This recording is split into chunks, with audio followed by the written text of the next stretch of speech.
Hi everyone, thank you for joining me for this video demonstrating how to construct and put together the daffodil from A Year of Flowers from the new Fleurs collection. So you can see here on your daffodil, this is the month March. Now you're getting a lot here in this particular die set, and I'm going to show you exactly what each and every element will do in this particular collection and exactly how you put it together.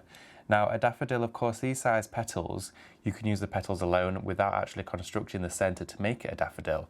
And if you take these petals in any type of colour, you can really make your own and flowers it down to your interpretation. So I'm going to show you down here the die set that I've got before me. You can see we've got the leaf here. Of course, your daffodil leaves, they're long, they're broad. Your petals, you've got 3 different sizes and these nest together. So you can see here that we're saving some space for you, and these can nest together to make larger daffodils, smaller daffodils, so you can make an assortment of realistic flowers. And this is your centre here. Now it's quite spectacular how this comes together. So I'm going to get straight into it and show you exactly how we build it. So the first step is I've cut the 2 centres. Now if I just show you that die set again so you can see which ones I've used. This here is the small centre. Now it's got your stamens on here and then you have your centre stamen. So what we're going to do first is we're going to start from the middle and work our way outwards with that flower. I've taken some Fleurs floristry wire and I'm going to use my Kit and Caboodle cordless glue gun, adding a small amount of hot glue just to the tip of this wire where I've created a hook with some pliers. I'm then going to take my foam and stick it straight onto here and nip it together, so I've created a little flag, but I've got the foam wrapped around the hook on the top of this wire. So leaving this just a few seconds will allow the glue to go off and set, and now that foam is grabbed to the top of our wire. I've glued it to the bottom end, you can see here, and the fringing, sort of the stamens, is at the top, of course. So I'm going to twist this round and loop it over, and then I'm just going to use another blob of our hot glue, and only a small amount. You literally just want the tip of the glue gun to kiss the foam, and applying a small amount of pressure on the handle of the glue gun will just give the right amount of glue. Of course, the more glue that you use in your flowers, the more of that hot glue as it sets will build up more bulkness and layers within your foam. So the smaller the amount of glue you use, the more precise and delicate you can get your flowers to look. So we've got the first stamen here on, and of course I've cut one, and then I've gone in and cut a second one. Now that's completely optional, but when I was looking through pictures of daffodils, I noticed there's quite a few stamens in the centre, and it's usually always an odd amount. It's never usually the same, but you can add as many as you want to within the centre of your daffodil. So I've cut 2 of these. So I'm going to add a blob of hot glue onto my same stamen that I've already stuck down, and then just add this one after. All the colours that I'm using in this demonstration as well completely vary, so it's entirely up to you which you want to use, or you might be wanting to make your Fleurs flowers out of paper. You don't necessarily have to do it in foam. I just really fell in love with working with the foam when I found how easy it was to shape and manipulate and how it actually holds its shape. But the one thing about it is when you're using like your Fleurs pastels or paints, you can actually blend into the foam and it gives you a really nice seamless blend of colour. So you can see what I've done is I've stuck down those stamens and I'm just actually pulling quite taut on some of them, and what that will do is it slightly stretches the foam but allows me to then shape it to give the direction, so it's got a little starburst at the top there. Okay, so we're going to pop this to one side, and then this is that die that I said was your centre. So this is your centre of your daffodil, okay, and this is what's going to create that sort of signature trumpet shape that sits inside the daffodil. So with this one, what you want to do is you'll notice that at one side you've got a thinner strip, and at the other side you also have a thinner strip, and then you've got these thicker intervals going through the centre. We're going to loop it round, and then you've got these semicircles here, these crescents, and you want to overlap these together, okay? So I'm going to pop a little bit of glue on this one and literally overlap it like that over one another, so you've created this little tube shape you can see here. Really, really straightforward. And then on those 2 that we have just glued, to the double thickness layer here, a little bit of hot glue applied to the top, then you just want to curl it over, and you're going to start to overlap all of these ends. Now again, if you get any glue strings on here, just pull them away as you work. That's what I prefer to do. Keeps it nice and tidy. But you can see there what we've done is I've put my finger inside it, and if I point it vertically up to you, you can see exactly what we've done, which is overlapping these sort of little flaps and tabs over one another. So we're going to keep going round. So I'm going to pop it on my finger here, and all I'm going to do is place a bit of glue in the center, and as you go around, keep overlapping them like that, a little bit more glue, and work your full way around all of these tabs here. And I chose to work with the same coloured foam as I chose for the centres, because on some of my other daffodils I've been colouring the tips in this in a deep orange, which means I get like a realistic look of the colour fading out towards the end. So that there is now our centre of the daffodil. So now bringing in the stamens again, we're going to go onto our Fleurs foam mat. Of course, I'm using one side to stab into, one side to leave nice and smooth for my shaping with my ball tools. So I'm going to flip over onto this side. I'm going to take that centre, and then we're going to be pasting through like maybe 4 or 5 layers of foam here. So I'm going to give it a little twizzle, and it'll paste it straight through. So if you slide this straight up to your stamens here, what I'm going to do is apply some glue to the underside of the stamens, just here where my finger is. Some of that hot glue going just around there. I've used slightly more than I did when I stuck them together, because of course we're actually sticking 2 components together here. Now they are together nicely. Whilst that glue dries inside there, which would take around about 10 to 15 seconds, what I'm going to do is go around the edge of this, and with my fingers I'm just going to sort of curl all of the edges of the centre. So it's going to give us a really realistic look. Now daffodils come in many different shapes and sizes, and you might also be thinking, well, I've seen daffodils that are really thick with lots of ruffles in them. You can do that with the petals.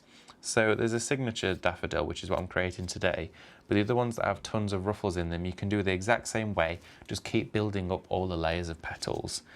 So I've curled out all these edges here. So that's now the centre of our daffodil built up and ready to go. Now we've got the petals. So I chose from my die set to use the smallest one, so the inside nest, this one here. So I chose to use that particular die. Take that one out of there to show you. So I picked up this one and cut out 6, because you usually get 6 daffodils with your petal, 6 in a pale yellow shade. Now I've not added any colour into these because I want to purely show you how to assemble today. And all I'm going to do to shape these is, if you pull them apart ever so slightly, what you're doing is stretching the edge of the foam, which creates it looks like a crisp, okay? So it creates this ruffle. And then I run my finger and thumb through the centre like this, and just pull up like you would curl ribbon. And what that does is it shapes the centre, but all of the edges stay ruffled. So I'm going to go around the edges, just pulling them apart, and it doesn't matter if you apply too much pressure and ever so slightly rip the foam, because of course I've done that many times myself. It happens. You start to eventually gauge how much pressure you can apply to the foam, and then once you've sort of got the understanding of how the foam works, what pressure you can add to it, it makes your crafting much easier, because it's like anything really. It's like knowing how much paint to apply to a surface, how much pressure to apply, or if you've got a manual die machine, how much pressure you apply, that sort of thing. You're just getting familiar with your tools. So as I'm pinching and pulling all of these edges, you can see it, just prizing them apart. So I'm literally grasping it with my finger and thumb on both sides, just like that, pinch together and pull ever so slightly. So I sort of twist my wrists like that. And you can see in a quicker motion how it sort of pulls all the edge, and then you get that really beautiful ruffled edge. So we've got all our petals. Now we want to add it to the centre.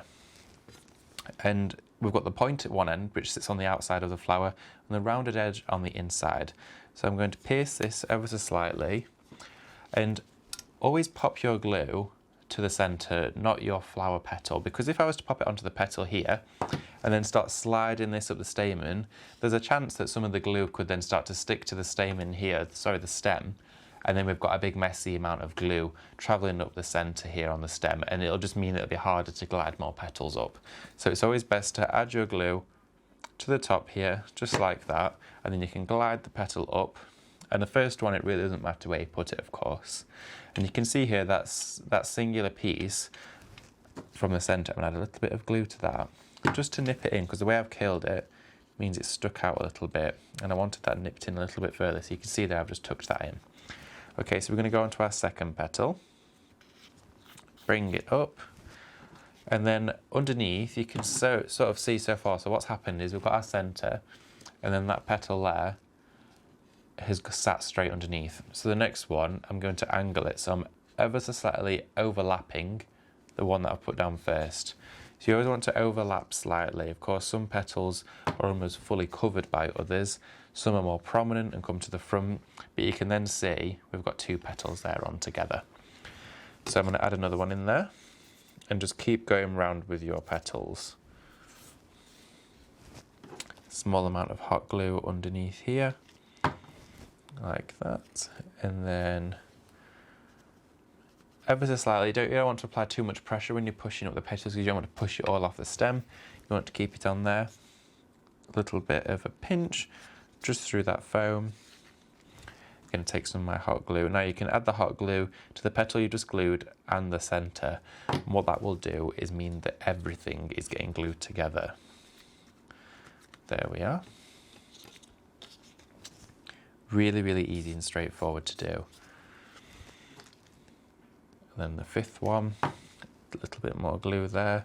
It's surprising as well how little glue you actually end up using for this. I think I made around 10 of these and I'd only just worked my way through almost a full glue stick, if that, and the glue gun already had a stick in there as well. So you can see I'd not worked my way through that much glue, which just shows you actually how little product you use.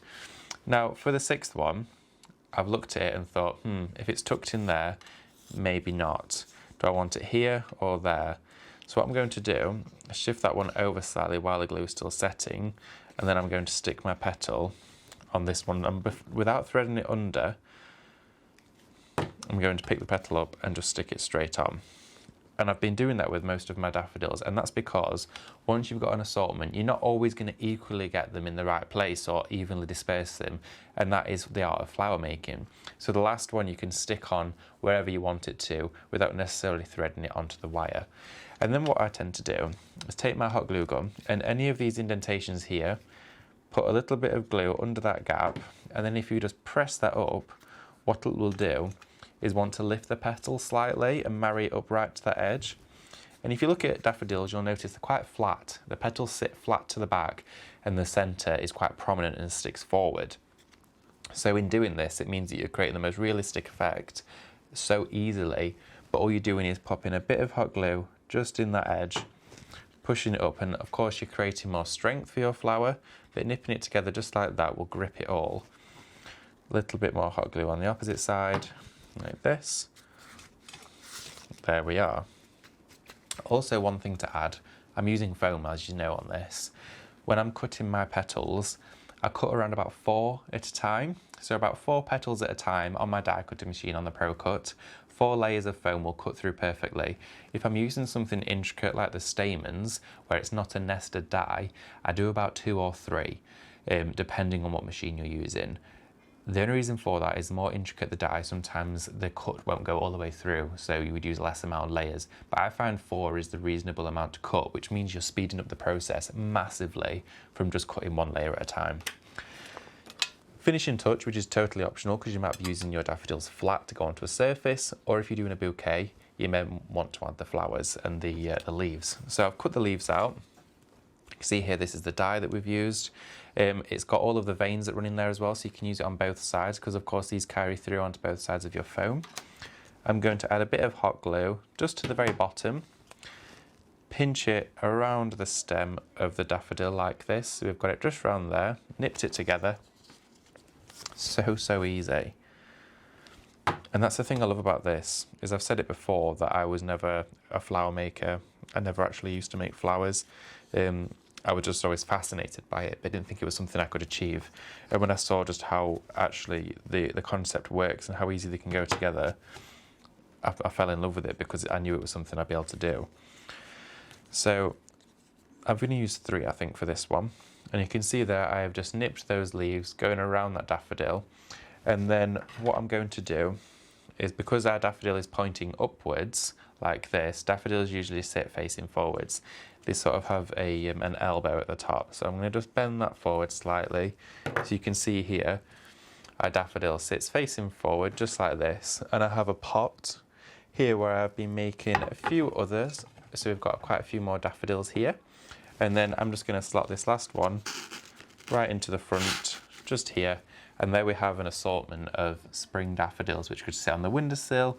You could sit them in your porch, in the conservatory, or of course these could be in addition to any present, any gift wrap that you've made. But they're so beautiful and realistic, and you'll be able to see on a few of these I've actually added some of my Fleurs pastels in there to give some orangey tints just to the edge of the petals to sort of echo that beautiful orange centre.